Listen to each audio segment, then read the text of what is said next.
Gentleman Tasker, you came out to the stakeout area yesterday, and coming out to the stakeout area, you said that the Washington Post story, which came out late yesterday afternoon, was false. Do you stick by that assertion? Do you think that every element of that story is false? And do you have anything to correct in terms of what you said at the podium yesterday afternoon?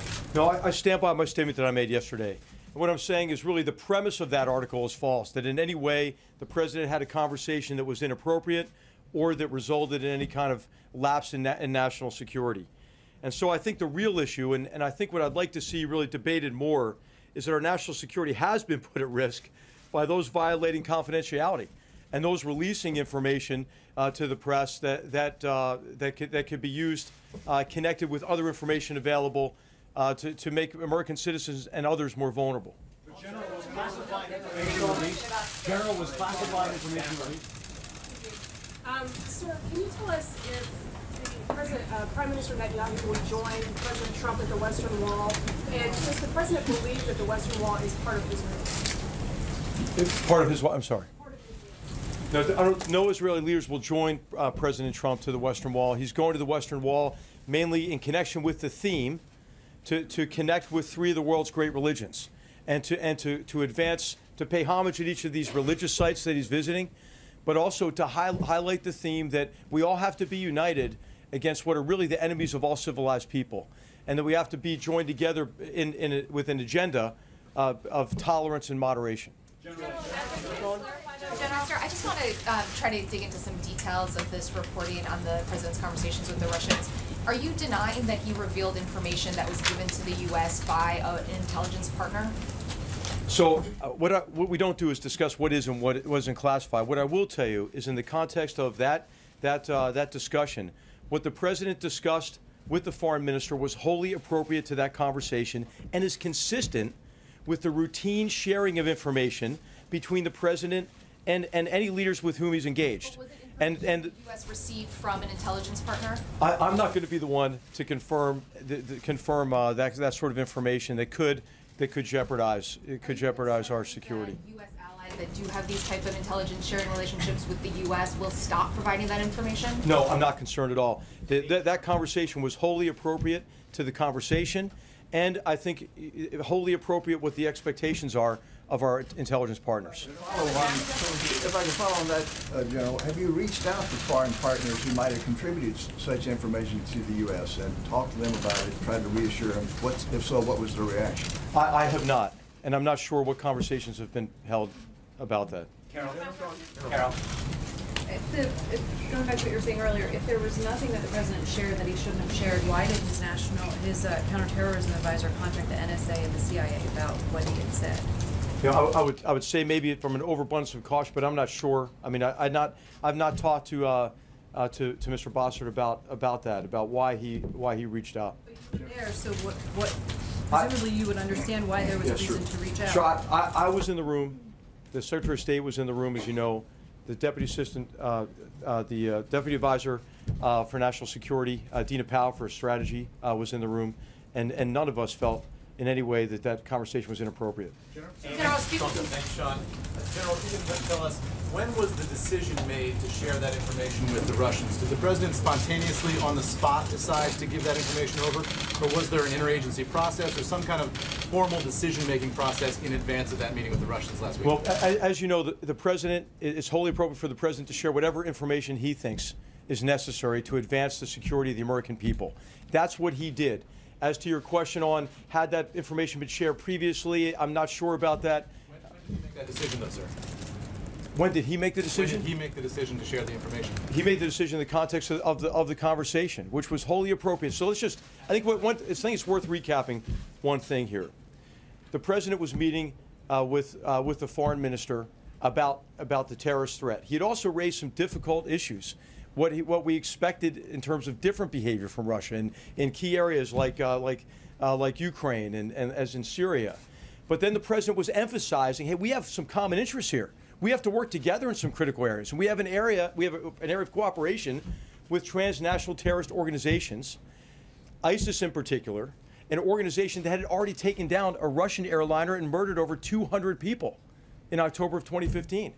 And so this was the context of the conversation in which it was wholly appropriate to share what the threat was as a basis for common action and coordination and Did you make the cooperation. decision in the moment then, during the context of that conversation?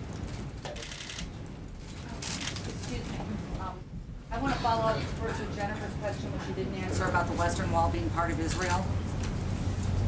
Oh, that sounds like a policy decision for, you know, and that's the president's intention. And I did answer the question in terms of what his intention is and where to go with Israeli officials.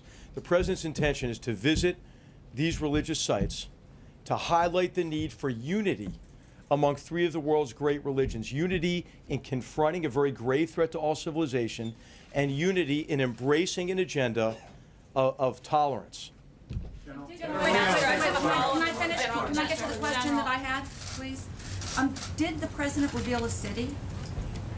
And that, I mean, the spin is that the president revealed the name of the city, and that gave away information that undermined an ally. Okay, I will answer that. Okay, so all of you are very familiar with the threat from ISIS. All of you are very familiar with the territory it controls. If you were to say, hey, from where do you think a threat might come from territory that ISIS controls? You would probably be able to name a few cities, I would think. And so it was nothing that you would not know from open source reporting in terms of a source of concern. And it had all to do with operations that are already ongoing, have been made public for months. I think, sorry, to get back to my question, sir. Was this information that was shared with the Russians also the same content that was shared with our allies? And specific to this threat, which the president says was in relation to airlines, is this an imminent threat? Was there a justification for, in that moment, needing to share it with the Russians? Yeah, I don't want to get into specifics of what exact information is shared with what exact allies, but information on this topic of the threat to aviation was shared with multiple allies. And as you know, there are already policies being put in place to protect against that threat. And you and many others have reported widely on this. Something that our allies did not. Is that what you are saying? In terms of the specifics, I have no basis for comparison on what was shared with what country.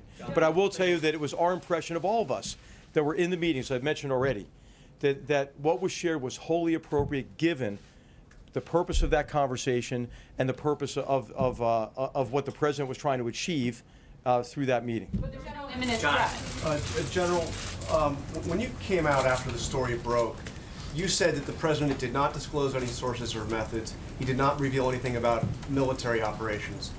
Why were you denying things that were not even reported? What the report said is that the president revealed classified information that had been shared by one of our allies in the Middle East. So the question is simply a yes or no question here. Did the president share classified information with the Russians in that meeting? And as I mentioned already, we don't say what's classified, what's not classified. What I will tell you again is that what the president shared was wholly appropriate. The story combined what was leaked with other information and then insinuated about sources and methods. So I wanted to make clear to everybody that the president in no way compromised any sources or methods in the course of this conversation.